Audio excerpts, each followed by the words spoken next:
નમસ્કાર દોસ્તો, સ્વાગત છે તમામ મિત્રોનું અમારી ચેનલ હસમુખ એમસીએસ વાલેની અંદર। દોસ્તો, ખેડૂત મિત્રો હોય તો તમારા માટે ખૂબ જ ઉપયોગી થવાનો છે આજનો આ વિડીયો, કેમ કે મિત્રો ભારત સરકાર દ્વારા નિયમો બદલી નાખવામાં આવ્યા છે।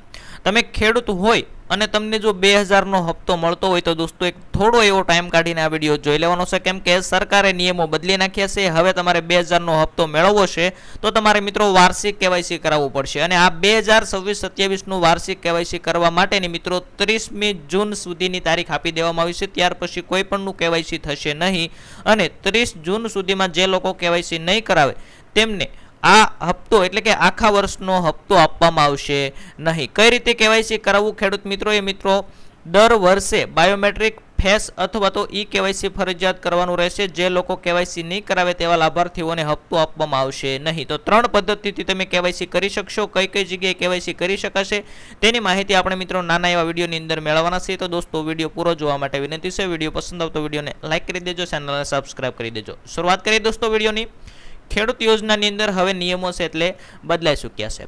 શું તમે ખેડૂત છો અને પીએમ કિસાનનો 2000 નો હપ્તો મેળવો છો તો થોડો સમય કાઢીને આ વિડીયો જરૂરથી જોઈ લેજો, નહીતર મિત્રો પસ્તાવાનો વારો આવશે, કેમ કે હવે ખૂબ કડક નિયમો આવી ચૂક્યા છે। ખેડૂત યોજનાની અંદર બદલાઈ ગયા છે મોટા નિયમો। હવેથી પીએમ કિસાન યોજના હપ્તો મેળવવા માટે તમારે નોંધાયેલા લાભાર્થી ખેડૂત મિત્રોએ દર વર્ષે બાયોમેટ્રિક અથવા ફેસ ઓથેન્ટિફિકેશન દ્વારા ઈ કેવાયસી ફરજિયાતપણે કરવું પડશે। તો ક્યાં જઈને કરાવી શકશો? અને મિત્રો 3 પ્રક્રિયા આપણે જોવાના છે। આ 3 પ્રક્રિયાથી તમે કેવાયસી કરી શકશો। જે લોકો બહાર ગામ રહે છે તેને શું કરવું તેની પણ આપણે વાત કરવાના છીએ। લાભાર્થીઓ નીચે મુજબની 3 પદ્ધતિઓ પૈકી કોઈ પણ રીતે સરળતાથી ઈ કેવાયસી કરી શકશે, જેમ કે ફેસ ઓથેન્ટિફિકેશન એટલે કે તમારો મિત્રો ચહેરો બતાવીને તમે કેવાયસી કરી શકશો। ત્યાર પછી બીજું બાયોમેટ્રિક ઓથેન્ટિફિકેશન એટલે કે તમારો અંગૂઠો ફિંગર આપીને તમે કેવાયસી કરી શકશો। અને ત્રીજું પીએમ કિસાન મોબાઈલ એપ્લિકેશન છે, જેની અંદર સ્વયં તમે તમારી જાતે તમારું કેવાયસી કરી શકશો। ઘણા બધા મિત્રોને પ્રશ્ન થતો હોય કે બહાર ગામ રહેતા લોકો ક્યાં કેવાયસી કરાવી શકશે? તો તેની સંપૂર્ણ માહિતી મિત્રો વિડીયોના અંતની અંદર મેળવવાના છીએ। તો જે લોકો બહાર ગામ રહે છે અને તેમને ત્યાં કેવાયસી કરાવવું હોય તો શું કરી શકાય તેની માહિતી પણ આપણે મેળવવાના છીએ। તો દોસ્તો, વિડીયો પૂરો જોવા માટે વિનંતી છે। હવે આપણે વાત કરીએ 3 પદ્ધતિ, તો કે ફેસ ઓથેન્ટિફિકેશન કઈ રીતે કરાવી શકાય, ક્યાં કરાવી શકાય? તો ગ્રામ્ય કક્ષાએ ગ્રામ સેવક અથવા તો વિલેજ નોડલ ઓફિસરનો સંપર્ક કરીને પીએમ કિસાન મોબાઈલ એપ્લિકેશન દ્વારા ફેસ ઓથેન્ટિફિકેશન કરાવી શકો છો। તમે મિત્રો તમારા ફિંગર ન આવતા હોય તો ફેસ ઓથેન્ટિફિકેશન દ્વારા તમે કેવાયસી કરાવી શકશો। તો તમારે કોનો સંપર્ક કરવાનો રહેશે?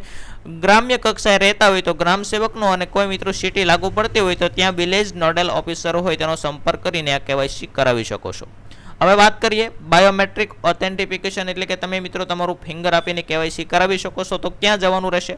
તો તમારા ગામની અંદર મિત્રો કોમન સર્વિસ સેન્ટર, જેને સીએસસી સેન્ટર કહેવામાં આવે છે, દરેક ગામની અંદર મિત્રો સીએસસી સેન્ટર હોય હશે, ત્યાં જઈ અને તમે આ કરાવી શકો છો। અથવા તો ઈ ગ્રામ કેન્દ્ર એટલે કે તમારી પંચાયત ઓફિસે જઈ પણ તમે કેવાયસી કરાવી શકો છો। આ બંને પ્રક્રિયા દ્વારા તમે મિત્રો કેવાયસી કરાવી શકો છો, જે બાયોમેટ્રિક ઓથેન્ટિફિકેશન તો સીએસસી સેન્ટર અથવા તો તમારું ગ્રામ પંચાયત। અને ત્રીજું તો કે મોબાઈલ એપ્લિકેશન છે, પીએમ મોબાઈલ એપ્લિકેશન, તેની અંદરથી તમે મિત્રો કેવાયસી કરાવી શકો છો તમારી જાતે। તો અને દોસ્તો, આ ફેસ ઓથેન્ટિફિકેશન જે તમે મોબાઈલ એપ્લિકેશન દ્વારા સ્વયં કરશો તેની અંદર લાભાર્થી પોતે મોબાઈલ એપની અંદર બેનિફિશરી તરીકે લોગિન કરી પોતાના આધાર નંબર પર અથવા તો રજિસ્ટ્રેશન નંબર દ્વારા ફેસ ઓથેન્ટિફિકેશન કરી શકે છે।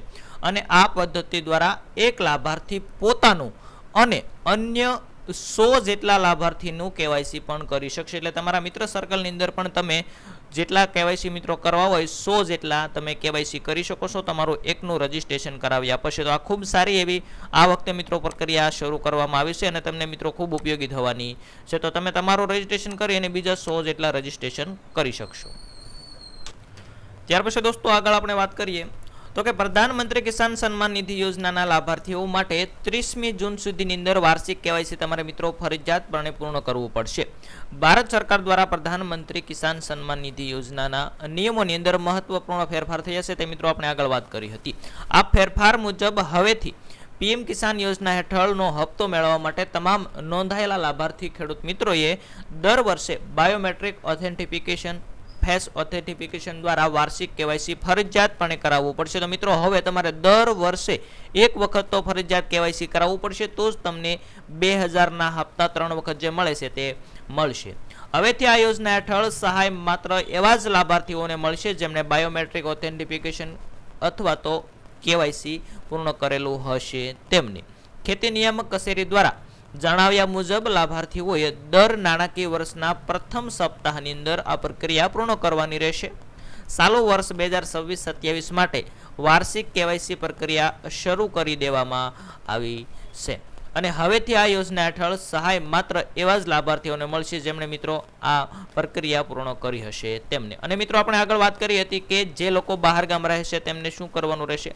તો કોઈ પણ લાભાર્થી બહાર ગામ હોય અથવા તો અન્ય સ્થળે સ્થળાંતરિત થયા હોય તેઓએ પણ ત્યાં ઉપર જ કેવાયસી કોઈ પણ 3 પદ્ધતિનો ઉપયોગ કરીને કરી શકશો. તમે તમારા મોબાઈલની અંદર કરી શકશો, અથવા જે આપણે સેન્ટર CSC સેન્ટર છે ત્યાં જઈ કરી શકશો, અથવા તો ગ્રામ સેવક અથવા તો તાલુકાની અંદર નોડલ અધિકારી છે તેમને મળીને કરી શકો છો. તો દોસ્તો, બહાર ગામ રહેતા ખેડૂત મિત્રો માટે પણ ખૂબ સારી એવી આ વખતે મિત્રો સરળ પદ્ધતિ કરવામાં આવી છે. તો ખાસ કરીને વિનંતી કરવામાં આવી કે આ વખતે કેવાયસી વહેલી તકે પૂર્ણ કરવાનું રહેશે, અન્યથા હપ્તો આપવામાં આવશે નહીં. તો મિત્રો, આવી માહિતી માટે અમારી ચેનલને સબસ્ક્રાઇબ કરી દેજો. અમે દરરોજ આવી નવી માહિતી લઈને આવતા હોઈએ છીએ.